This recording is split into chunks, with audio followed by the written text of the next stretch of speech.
Hello बच्चों, let's read the question and question says ionization energy of an element is. Ionization energy के बारे में बात की जा रही है। आइए बात को स्टार्ट करते हैं विद द हेल्प ऑफ की कॉन्सेप्ट। की कॉन्सेप्ट क्या कहता है?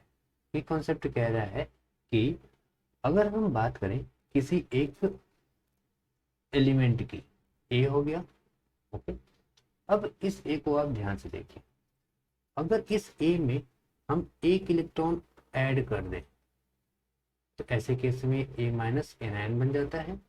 तो इस प्रोसेस में हीट डिसिपेट हो रही होती है, हीट लिबरेट हो रही होती है, और इसको हम कहते हैं इलेक्ट्रॉन गेन इंथैल्पी या इलेक्ट्रॉन एफिनिटी।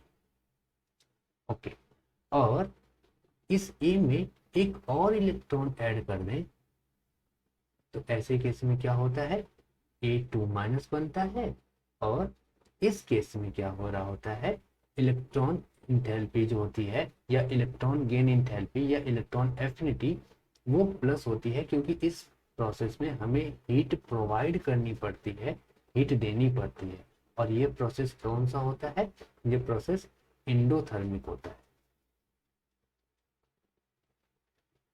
अब अच्छा, आयनाइजेशन पोटेंशियल क्या होता है या आयनाइजेशन एनर्जीज क्या होती है? एक एलिमेंट में से एक इलेक्ट्रॉन निकालने में जितनी एनर्जी खर्च की गई है।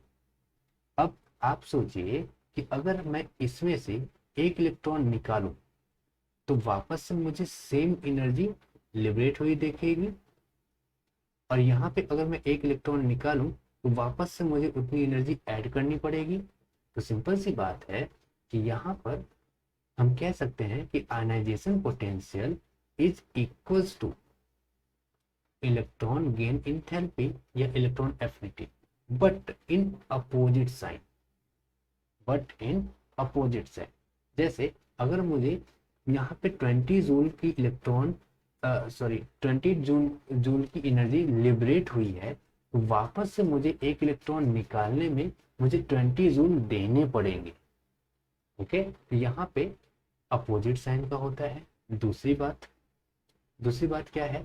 Energy required to remove one valence electron from isolated gases atom in its ground state.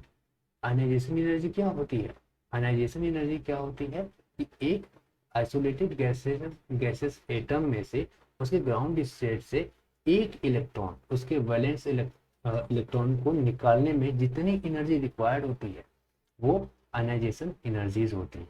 यानी यहाँ पे हम कहेंगे सी और ए दोनों करेक्ट हैं। यहाँ पर ए और सी दोनों करेक्ट हैं। Hope this answered your question. Thank you so much.